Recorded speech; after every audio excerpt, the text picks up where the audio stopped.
ప్రసంగి గ్రంథము 7వ అధ్యాయము. నా వ్యర్థ సంచారముల కాలములో నేను వీటినన్నిటినీ చూచితిని. నీతిననుసరించి నశించిన నీతిమంతులు కలరు, దుర్మార్గులయ్యుండియు చిరాయువులైన దుష్టులునూ కలరు. అధికముగా నీతిమంతుడవయ్యుండకుము, అధికముగా జ్ఞానివి కాకుము, నిన్ను నీవేల నాశనము చేసుకొందువు. అధికముగా దుర్మార్గపు పనులు చెయ్యకుము, బుద్ధిహీనముగా తిరగవద్దు. నీ కాలమునకు ముందుగా నీవేల చనిపోవుదువు. నీవు దీని పట్టుకొనియుండుటయు దానిని చెయ్యి విడువకయుండుటయు మేలు. దేవుని యందు భయభక్తులు కలవాడు వాటినన్నిటినీ కొనసాగించును. పట్టణమందుండు 10 మంది అధికారుల కంటే జ్ఞానము గలవానికి జ్ఞానమే ఎక్కువైన ఆధారము. పాపము చెయ్యక మేలు చేయుచుండు నీతిమంతుడు భూమి మీద ఒక్కడైనను లేడు. నీ పనివాడు నిన్ను శపించుట నీకు వినపడకుండునట్లు చెప్పుడు మాటలు లక్ష్యపెట్టకుము. నీవును అనేకమారులు ఇతరులను శపించితివని నీకే తెలిసియున్నది కదా. ఇది అంతయు జ్ఞానము చేత నేను శోధించి చూచితిని.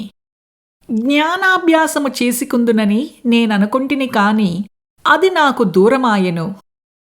సత్యమైనది దూరముగాను బహులోతుగాను ఉన్నది, దాని పరిశీలన చేయగలవాడెవడు?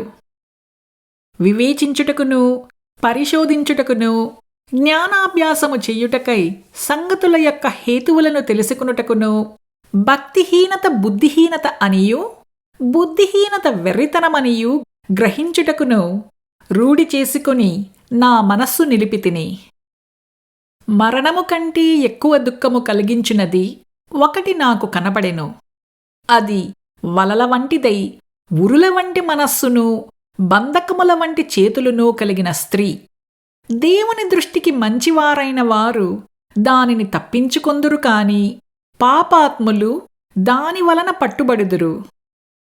సంగతుల హేతువు ఏమైనది కనుగొనుటకై నేను ఆయా కార్యములను తరచి చూడగా ఇది నాకు కనపడెనని ప్రసంగి అయిన నేను చెప్పుచున్నాను.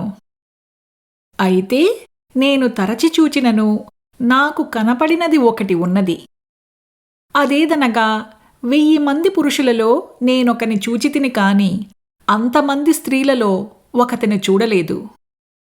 ఇది ఒకటి మాత్రము నేను కనుగొంటిని.